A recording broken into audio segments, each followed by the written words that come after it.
Hello everybody, welcome back to Lazy MMA, the best place for MMA picks on YouTube. UFC Fight Night Emmett vs Vallejos takes place this weekend at the Apex in Las Vegas, Nevada. And I'm going to be going through the entire card, giving you my picks, predictions, and bets. Starting off the early prelims, we have Piera Rodriguez taking on Sam Hughes. Piera Rodriguez is 3-2 in her last 5, with Sam Hughes being on a little bit of a streak, being 4-1 in her last 5. With Piera Rodriguez coming off that split decision win against Ketlin Souza, where she was able to overthrow Ketlin Souza's grappling offense and pepper her up with jabs and secure herself a decision. Sam Hughes, Shanna Buchanan, submission. Sam Hughes does what Sam Hughes does, which is wear you out, take you to the ground, tie you up, and get a sub. And in this fight, it's a close fight, but I'm going to have to go with Sam Hughes. Sam Hughes has made more improvements. I'm not going to sit here and give you a complex breakdown of a women's MMA fight, but Sam Hughes has made substantial improvements in her MMA career. It's very evident the way she's been fighting. She's been implementing her wrestling game way more in her fights. She's been fighting with high IQ. She puts a pace on her opponents, a pace that her opponents cannot match. They slow down, and Sam Hughes will continue to break down her opponents in rounds 2 and 3. And in this fight, I'm going to go with Sam Hughes by decision because Piera Rodriguez does have good jiu-jitsu and does have good grappling defense. But I think Sam Hughes' pace and consistent takedown threats are going to be a little bit too much for her. Next up on the card, we have Luan Lacerda taking on Hector Sosa. Luan Lacerda is 3-2 in his last 5. And Hector Sosa is on a hell of a streak. And he's coming off that spectacular KO win on the Contender Series. Luan Lacerda's last win against Simon Olivera, it was a good win. He subbed him in like the second round, but it's Simon Olivera, a guy who's no longer signed to the UFC. Hector Sosa on the other side. This guy, he's 30 years old, but he is a prospect to look out for. Dude, this guy's got some bricks in his fucking hands. This guy manages range really well. He's a bigger guy for the division.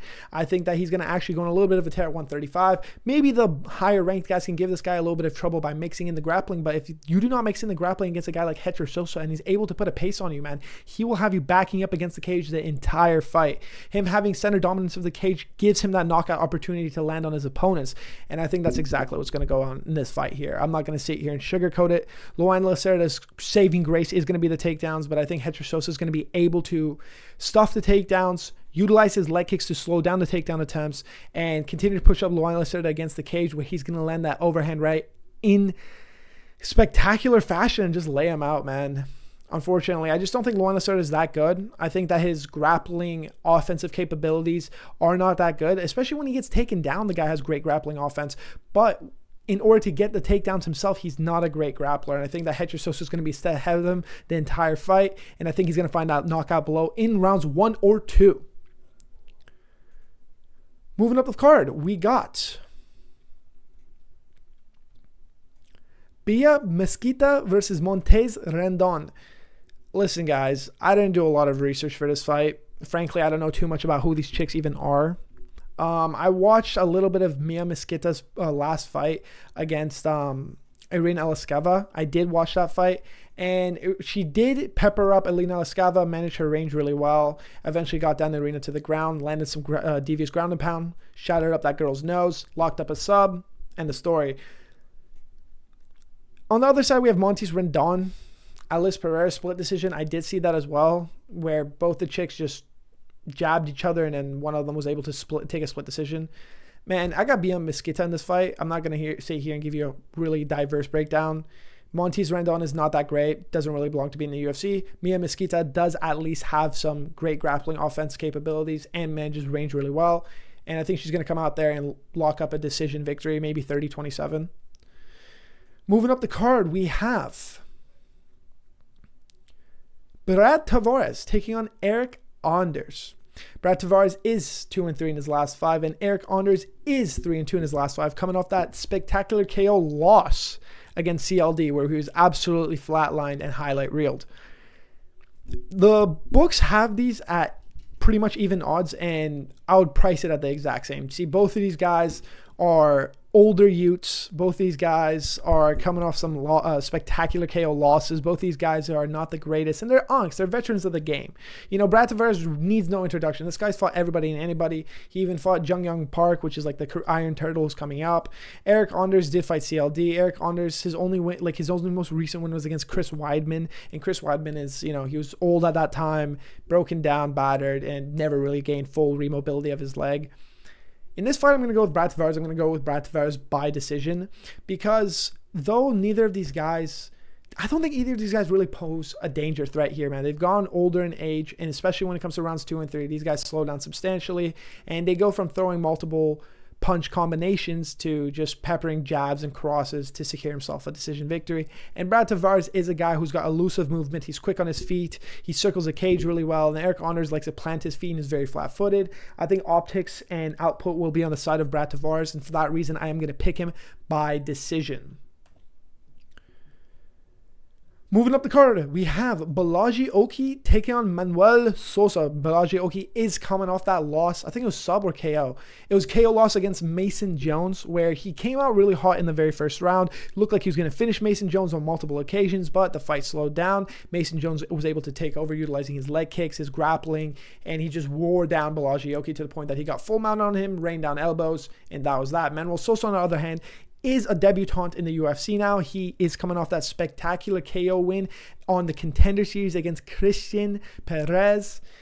And I'm going to go with Manuel Sosa in this fight, and I'm going to go by Manuel Sosa by KO. Balaji Oki is fast. Balaji Oki is powerful. He's dynamic, but Balaji Oki is not only technically not sound, because as I said, the guy misses the grappling deficiencies and is very susceptible to the leg kicks. The guy is chinny as fuck. You know what I mean? And the guy's danger threat lasts the first round. And once it passes the first round, the guy gasses, and the guy is so easy to be hit. And his chin is dust, bro. His chin is dust straight up. And I think that Manuel Sosa is going to find the chin of Balaji Oki probably in the second round, because Balaji Oki does have that first round threat, but I think Manuel Sosa peppering those leg kicks, maybe even utilizing his grappling to wear down Balaji Oki for a round. Coming out in the second round, I think he's going to push Balaji Oki up against the cage and land a devastating cross to that jaw. I think he has a great pinpoint accuracy, and on top of his pinpoint accuracy, this guy's got explosive power, and when he fucking touches the chin of his opponents, it completely, it just decimates, boys. You know what I mean? I think Manuel Sosa is going to come out there and lay out Balaji Oki. Moving up the card, we have Elijah Smith taking on So Young Soo. Elijah Smith is coming off that spectacular KO on Toshiyama Kazama, and So Young Soo is coming off that UD win against Long Xiao. Listen, I'm going to go with Elijah Smith. He's a minus 200 favorite, and I think it's low-key warranted. Listen, man. Every now and then, do we see a young prospect like Elijah Smith coming in at the ripe age of 23 being so explosive and physical at such a young age? You know, a lot of these guys oftentimes have the technical capacities to fight these older guys, but they always lack the man strength. But a guy like Elijah Smith, man, this guy's a genetic freak. This guy's fucking explosive. This guy's strong. This guy's got cardio, and he's so quick, whether it be shooting for takedowns, whether it be utilizing his boxing. This guy is rabid quick, dude. This guy's got great elusive head movement. He's got great defensive grappling capability. And So Young Woo, he's a good guy. He's veteran savvy. He's 30, 16-3. I'm not going to sit here and say that this guy's a bum, but this guy's just a guy who's got great technique. You know what I mean? He misses the it factor when it comes to the physical capacity realm to be such a successful MMA fighter. He's just got great technique, but a guy like Elijah Smith, man, he's so strong and relentless. He can finish So Young Woo in the first round. See, the issue and the place that I'm scared of is when his fight drags into the later rounds. I think So Young Woo could do better. I think if Elijah Smith does not get him out of there quickly, So Young Woo can use his veteran savvy skills to steal a decision, because So Young Woo, he is a veteran, guys, and he is very sound in both the grappling and striking compartment, and he paces himself very well. This guy does not gas out, and I think that if he survives the first round, he could give some trouble to Elijah Smith. However, Elijah Smith is a really good prospect, guys. I am going to lean Elijah Smith, but I would worry about Elijah Smith's cardio if this fight drags into the later rounds. So keep an eye out for an upset in this fight. My boys are fucking playing UFC in the background, so like don't mind the noise. Up the card, we got a fight I am excited for. We got Vitor Petrino versus Steven Asplund. Vitor Petrino is coming off that KO win against Thomas Peterson. On the side of Steven Asplund, he is coming off that standing KO win against Sean Sharaf in his UFC debut, because prior to that, it was his Contender Series where the guy just did... Listen, Steven Asplund is a fucking hell of a personality, guys. We need guys like this in the UFC more. This guy is funny. This guy is quick on the mic. This guy is witty. But other than just the fact that this guy's got a hell of a personality, he's got the fists to back it up too. This guy, I call him a heavyweight Max Holloway. His output is ridiculous. His switching of striking is ridiculous. This guy could be kicking you. This guy could be engaging in the clinch, utilizing his elbows, his knees, or he could just be peppering jabs at you, or he could be peppering multiple shot combinations at you. This guy mixes it up all the fucking time. This guy is a really great diversive boxer, and it's very rare that we see something like that at heavyweight. You know what I mean? A lot of these guys at heavyweight stick to the same three fundamentals that they know. But this guy, man, he is so dynamic with his striking. On the other side of Vitor Petrino is one of the most physically capable guys we've seen in the UFC. This guy's built like a fucking bodybuilder. This guy is huge. He used to be a light heavyweight until he got guillotined by the great Anthony Smith, and then moved up to, and then he also fought fucking Dustin Jacoby, where he got chinned in the later rounds, which I'll be touching up on soon. But then he moved up to heavyweight, and since then he's went on a 2-fight win streak. This guy is a huge guy, and he's got great explosive power in his hands. However, Vitor Petrino, I see multiple ways for Steven Asplund to win this fight. Here's the thing about Vitor Petrino. He's got heavy hands, but that's about it. His grappling comes when he has you hurt, then he dunks you on your head and lays down ground and pound and goes for a sub, etc. His grappling doesn't come when you're doing well. His grappling only comes when he has you hurt. And as well as that, though Vitor Petrino is this physical, huge guy, he fades in rounds 2 and 3. He's able to ride out rounds 2 and 3, but he fades and his output severely diminishes. And on top of that, I would say he loses his power substantially. He goes from that one-shot KO power to, I'm going to need a really good hit on you in the rounds 2 and 3. And Steven Asplund, on the other hand, the thing is, I am picking Steven Asplund to win this fight, and I'll give you the reason why. But the thing is, Steven Asplund is very hittable, and that's where I worry in the first round. If he's able to come out there, pepper jabs, pepper leg kicks, throw some knees up the middle when you engage in the clinch with a guy like Vitor Petrino, wear him down the first round, and start pushing the heavy pace that you like to push in rounds 2 and 3, you can easily take over this fight and find yourself a KO in rounds 2 or 3. But if you engage with this guy too heavy in the first round, which I'm scared that you will do, this guy can land a devious shot in you because your defensive capabilities are still very low. That's what I would say to a guy like Steven Asplund. But I think Steven Asplund's volume and his mixing it up, and I think he has better cardio, and his output is going to lay out for Vitor Petrino in rounds 2 or 3. He might lock up a decision too here, but I think he's really going to be able to wear down Vitor Petrino. And when Vitor Petrino is worn down in rounds 2 or 3, he leaves his chin so high up in the air, and Asplund throwing his multiple shot combinations will find the knockout shot against a guy like Vitor Petrino. And I cannot believe he's a plus 210 underdog. I think the odds makers have this fight completely mispriced. Fuck yeah, boys. It's going to be a hell of a scrap. I'll tell you that much. That'll be the fight of the night. Moving up the card, we have Chris Curtis versus Mailtek Orbelay. Mailtek Orbelay is coming off that spectacular KO win against a guy like Jack Hermanson. And Chris Curtis is coming off that split decision win against Max Griffin. And he's had a very weird, rocky career. And Mailtek Orbelay is new to the welterweight division. And I'm just going to keep this short and simple. I have Mailtek Orbelay. Mailtek Orbelay has put together the striking components with his grappling. Originally, he just had great chain wrestling, submission threat grappling with heavy ground and pound, but he had no answer on the feet. But man, this guy has put together some hands. And alongside of his hands and his grappling, this guy's got cardio for days. This guy's got the ability to mix it up at all times. And Chris Curtis, man, he's low output. He's very scared, and I'm saying it how it is, man. The guy is just not quick to pull the trigger, and he leaves himself the ability to get hit. And a guy like Mailtek Orbelay now developing the striking, I can see him landing 3 shots upstairs and then shooting a takedown across the cage, taking you down, dunking you on your ass. And once you're on your ass, man, a guy like Mailtek Orbelay is going to be all over you like a fucking anaconda steak, bro. He's going to be throwing up sub threats. He's going to be throwing down heavy elbows. He's going to break you down. And I think Mailtek Orbelay is not only going to win this fight, I think he's going to find himself a finish finish, whether that be KO or submission. I could see him breaking down Chris Curtis very easily, man. Chris Curtis does not have great takedown defense. Chris Curtis does not have great submission defense. Chris Curtis has also had a lot of scar tissue all over his face. Chris Curtis is there to get hurt all night long, and I think Maltek Orbalai can come out there, make a statement, and call someone out in the bottom 15 rankings. Dude, he also took on a woolly mammoth, you motherfuckers. He took on a motherfucking woolly mammoth, bro. Maltek Orbalai, man. He's a fucking jad. Anyways, moving on. We have Bruno Silva taking on Charles Energy Johnson. Bruno Silva is coming off that upset victory over the Korean Hang Sung Park. On the other side, we have Charles Johnson, who's coming off an upset loss on the side of Alex Perez. And Alex Perez, he's terrible, guys.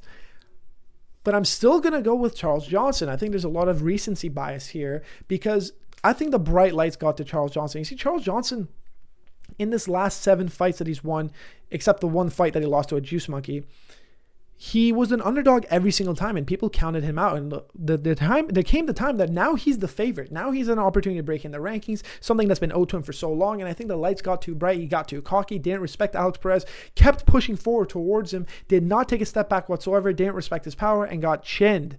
And I think that grounded him. That's something that he needed, because now against a guy like Bruno Silva, who's got heavy hands, who does the type of movement where Alex Perez does, when he smells blood in the water, he's going to come after you.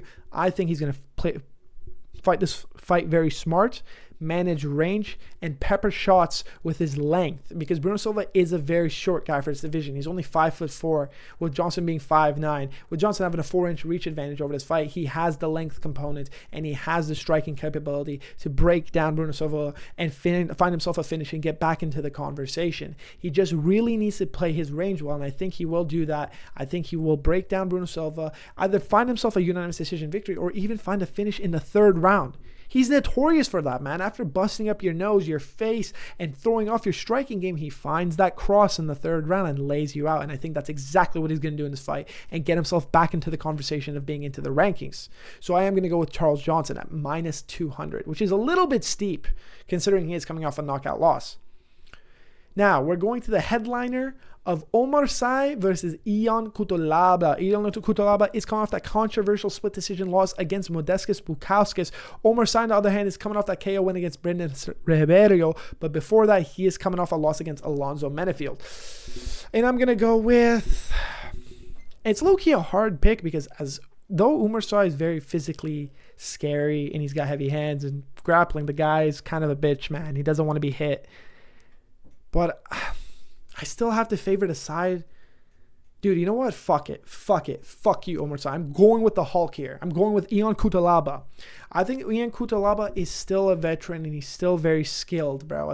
Even though this guy's got crazy in the cage and out the cage antics, this guy is skilled. Don't get me wrong. This guy's really good at managing his pace, his cardio. He's got heavy hands, not very coordinated with the striking, but he has his own offensive takedowns. And I think Omar Sy has not been introduced to a guy who's got his own takedowns. A guy like Alonzo Menefield, he just stuffed his takedowns and gassed him out. What about a guy who's going to take you down, have you flat on your back? That's going to gas you out. You've shown to have cardio issues, and a guy like Ion Cutelaba takes advantage of those cardio issues. Because I remember that fight he won against Ibo Aslan, where I unfortunately picked Ibo Aslan.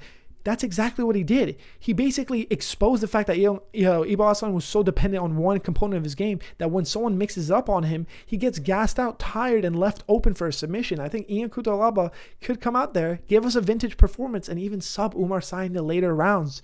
I think that Omar Sy does not really have the power in his hands that people think he does to lay out Ion Cutelaba. And I think that since he doesn't have that power and it's going skill for skill, Ion Cutelaba is just going to be a step ahead of him. And I think he's going to pace himself way better and steal himself a 29-28 decision victory. I think that Omar Sy could come out there and win the first, but as this fight goes along, I do favor the side of Ion Cutelaba. Moving on, we have Marwan Rahiki taking on Harry Hardwick. Harry Hardwick is coming off that devastating calf kick leg. Both his legs were broken loss against Caio Fernandez, where he was on short notice. And Marwan Freaky Rahiki is coming off that KO win on the Contender Series. And I'm going to pick Harry Hardwick.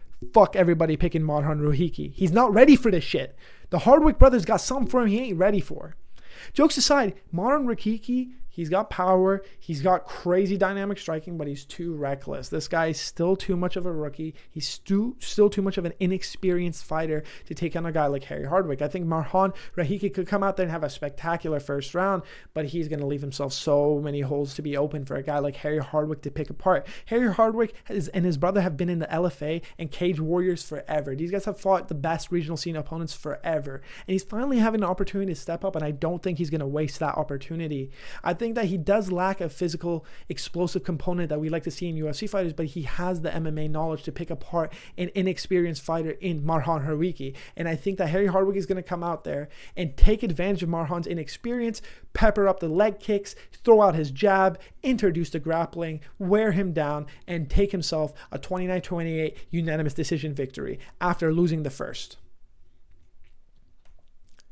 Moving up the card, we have Andre Fili taking on Jose Delgado. Jose Delgado is coming off that split decision loss. UD loss against Nathaniel Wood. On the other side, we have Andre Fili coming off that split decision victory over Christian Rodriguez. Jose Delgado all fucking day. I just stuttered there like a retard. But let me tell you this. Jose Delgado, this is a prospect to look out for. He's only 27. One loss means nothing. Dude, this guy took Hyder Emil's O by spectacular KO. This guy had a spectacular short notice KO in the Contender Series. This guy's explosive. He trains with the best of the best. He trains with Tim Welsh and Sean O'Malley sometimes. This guy is a prospect to look out for. And the side of Andre Fili, dude, he's 35, turning 36. We've seen him in the UFC. He's been in the UFC forever. Out of his 25-12 record, I think around 75% of those fights were in the UFC. We've seen this guy chinned by Danny, get laid out like a fucking pancake. We've seen this guy take into decision losses. We saw this guy get subbed by Melquiz Acosta, I think Melquiz Acosta a year ago. We've seen this guy show his ceiling. He has a bad cardio. He's got good counter striking, but he's got a bad chin. He's not got great offensive grappling. He's got all right defensive grappling. But Jose Delgado does not need the grappling component. This guy's quick. This guy's long. This guy's strong. This guy's fast. This guy is just going to be all over you. Fucking no diddy. This guy is just going to come out there and utilize his length and his ability to cut angles to find Andre Touchy Fili's chin. And when Andre's chin gets touched, he's going to get laid out like a fucking bag of potatoes, man. I am very, very high on a guy like Jose Delgado, and I think that later in this year he will have an opportunity to break into the rankings. I just think that this guy met another prospect and it was a little bit too soon for a guy like Nathaniel Wood, but he gave him a hell of a fight, dude. And Andre Fili, man, it's his time, bro. Get him out the fucking rankings. Get him out the UFC. Now we're going to the exciting co-main event of Gillian Robertson taking on Amanda Lemos. Amanda Lemos is coming off that loss against Tatiana Suarez by UD, where there was no sub-threats, no ground and pound. She just got Tatiana Suarez, man. She just got laid down for 30-27 decision loss, man. What do you want me to say? It was boring. But Gillian Robertson is coming off that KO win against Marina Rodriguez, where she basically got into her back, flattened her out, and just rained down shots and found herself a KO. And though Gillian Robertson has been a little bit of a tear, and though Gillian Robertson has looked great, has had submission wins, KO wins, unanimous decision victory wins, a main event before, Gillian Robertson, when she gets her takedown stuff, she is a little bit clueless on the feet. And she has all right striking, but her defense is atrocious, man. I don't know what you want me to say. Her defense is atrocious, and she has a block head, and she absorbs shots. But Amanda Lemos' output is so high, and she is a chick with serious power in her hands. This girl has some serious power in her hands, man. Like, I remember she UD'd as Isman Lucendo, and Isman Lucendo was on juice. Keep that in mind, guys.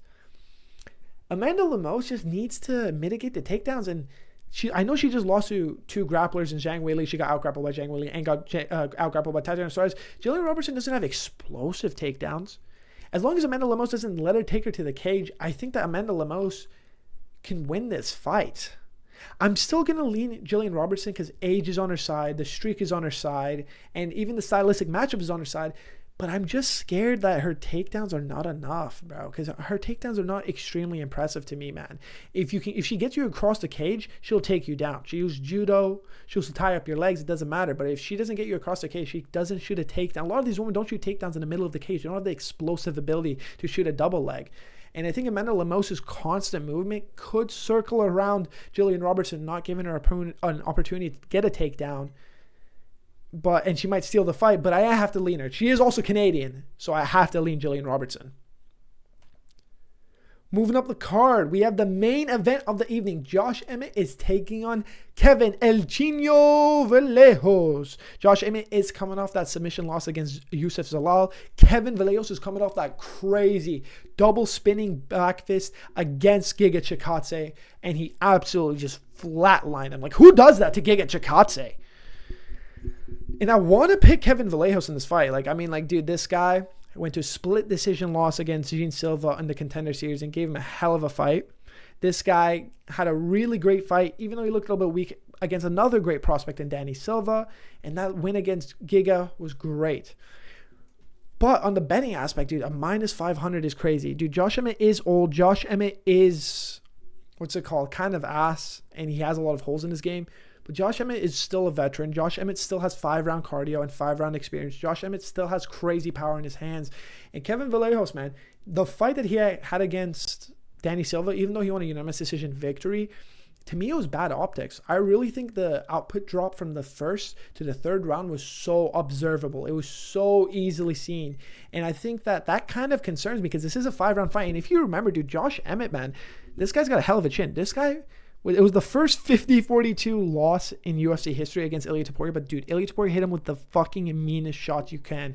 And Josh Emmett looked like a car accident victim afterwards. So we know that this guy's got a fucking blockhead and a chin. So I wonder, Kevin, if you're not able to get him out of there, if you're not able to even utilize grappling, because Kevin's not a grappler by trade, but you might want to use something like that against a guy like Josh Emmett.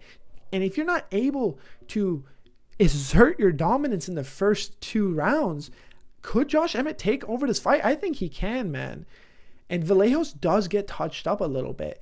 And I think a guy like Josh Emmett, all he needs is 1. So I would be weary of even touching this line whatsoever.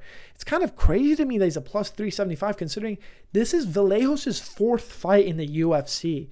This is a crazy shot up the rankings.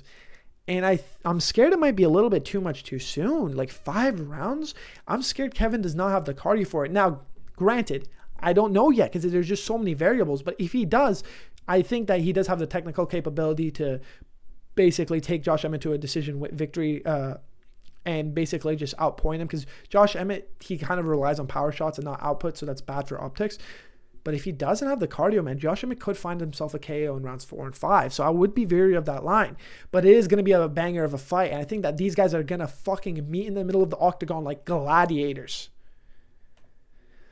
Well, guys, that's going to do it for me. That was UFC Fight Night, Emmett versus Vallejos, predictions and bets. It's going to be taking this place at the Apex in Las Vegas, Nevada, and I look forward to it as always. Even though this card's a little bit of a shitty card, and I can't lie, even the last card was a little bit of a shitty card, I still look forward to these Fight Night events because, man, there's always violence to be seen. Lazy MMA, lazy analysis, serious results.